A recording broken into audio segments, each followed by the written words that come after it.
Now, even though CPU is the brain of the computer, it can do simple operations like adding two numbers, multiplying two numbers, etc., but cannot do much more. Now, from the childhood, you have been taught that CPU is the brain of the computer, central processing unit, right? Yeah, it's brain. But then too, it's just capable of doing simple things. To do any more simple things too, it needs a series of instructions. Okay, just simply purchasing a PC without installing operating system, without installing programs, it's useless. It can't do anything more. Even simple operations like input of a number or output of a number or converting a string of characters to uppercase or lowercase or displaying an image on the screen must be built on the top of these basic capabilities by writing a series of basic instructions. Now see, this word instructions is used many times by the textbook author. In my previous video also I had already explained you what is the meaning of instructions, but once more I am telling you, don't get confused my dear. Instructions means nothing but program. Okay. For example, if there is no program installed in the computer, your computer will not work. It needs basic series of instructions, right? So instructions is programs. Operating system is also made up of so many instructions. That means to do any simple things too, it needs a series of instructions. Now textbook has made this thing little bit difficult, but in simple words if I try to explain you, then a simple computer will not be of any use until and unless you install an operating system in it, okay, and then install the required programs. Also, the computer has a large number of peripheral devices like keyboard, mouse, monitor, hard disk, optical disk, printers and other removable devices. Operating these devices requires executing a long and complex series of basic instructions. Means these all devices you just simply fix with the computer, it may not work. Each and every hardware requires a supporting software in it. For example, if you purchase a new printer, then you will have to install the drivers of that printer. Okay, so like that way it is.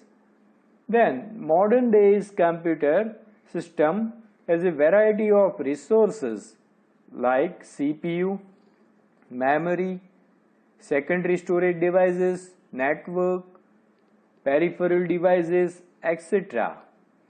These resources are accessed by multiple programs simultaneously.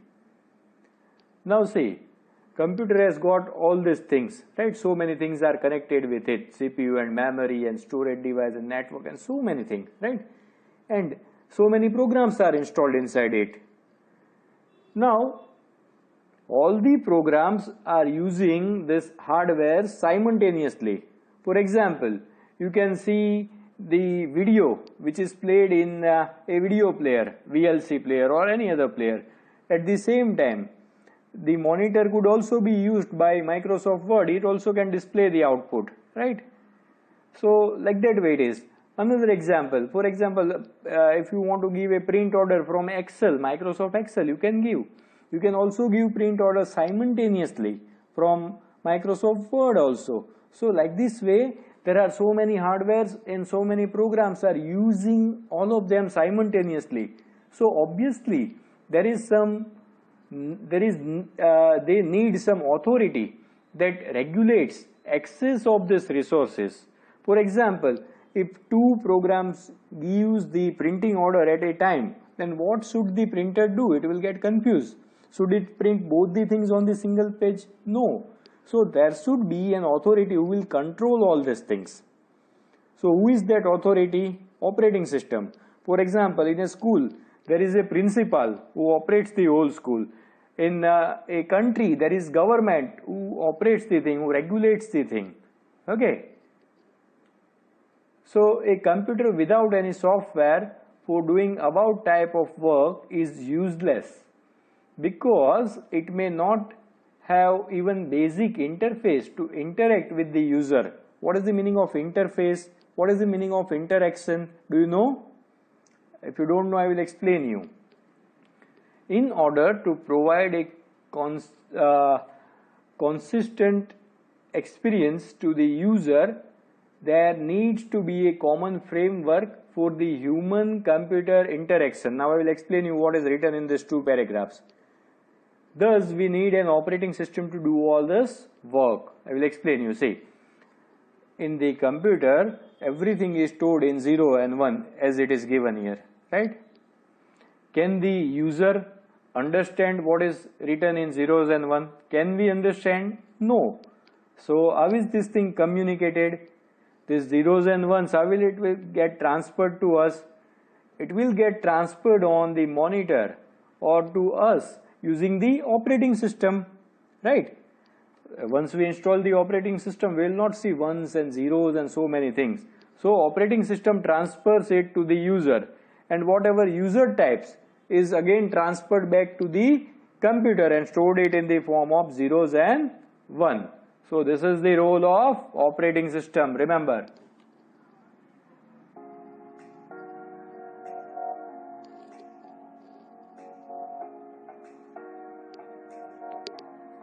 All those who are new on my channel, please do subscribe the channel so that you don't miss any updates, and thereafter continue watching the video.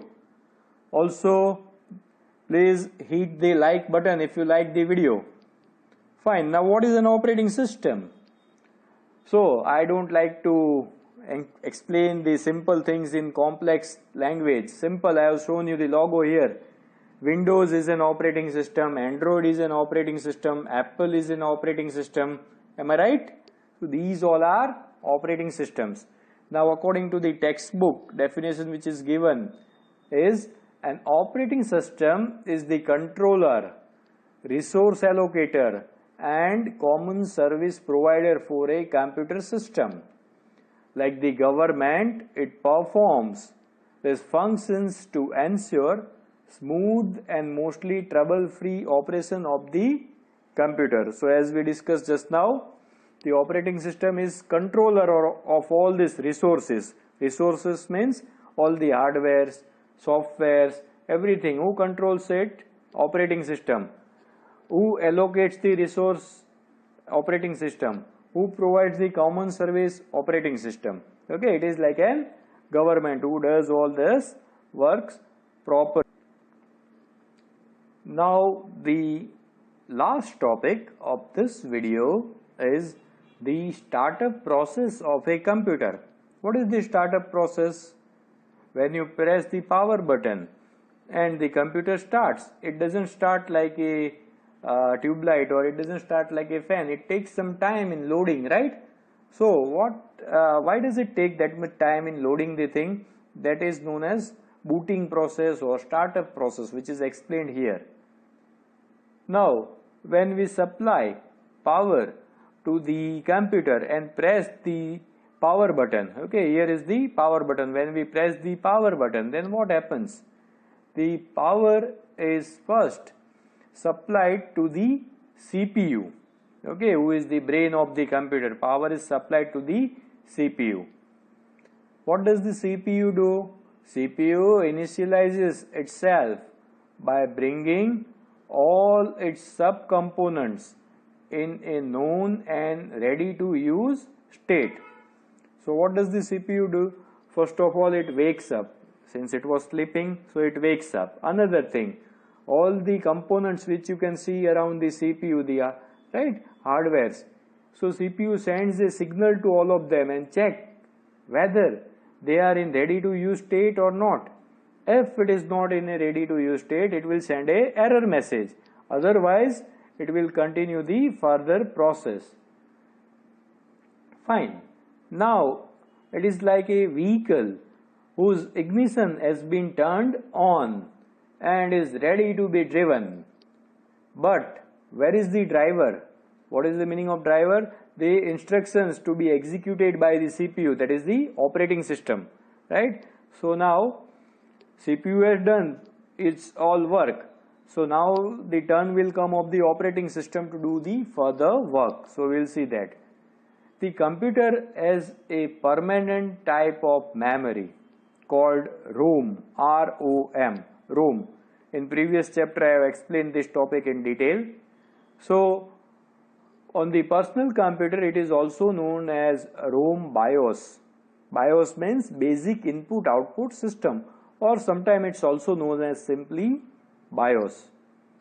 Okay. BIOS contains an internal program called post means full form is power on self test. So post performs a basic check of all other components and peripheral devices in the computer and initializes them so that they are ready for use. If you have noticed one thing, when you press the power button, after few seconds your mouse, there will be a small blink, it will blink. Then on the keyboard above the numeric keys there is small light, that will also blink. So what is that thing? Now BIOS is checking everything and it is bringing the peripheral devices into ready to use state. So it is sending a signal, okay, and then going ahead. Hence now the next step in this sequence is to locate the operating system from the hard disk. Now the work of CPU is over, the work of BIOS is over, and now is the work of the operating system. Operating system loads itself into the memory and starts executing itself. Now see, till now operating system we all know is installed in local disk C, am I right? Okay, now loading of operating system means what? In the previous chapter I had taught you about RAM, okay, random access memory or RAM, which is temporary memory which works on electric power supply, right? So now operating system loads itself in the RAM, okay, it opens itself. In simple words if I say, it opens itself in the RAM. In the hard disk, in C drive, it was lying dead, it was sleeping, now it wakes up.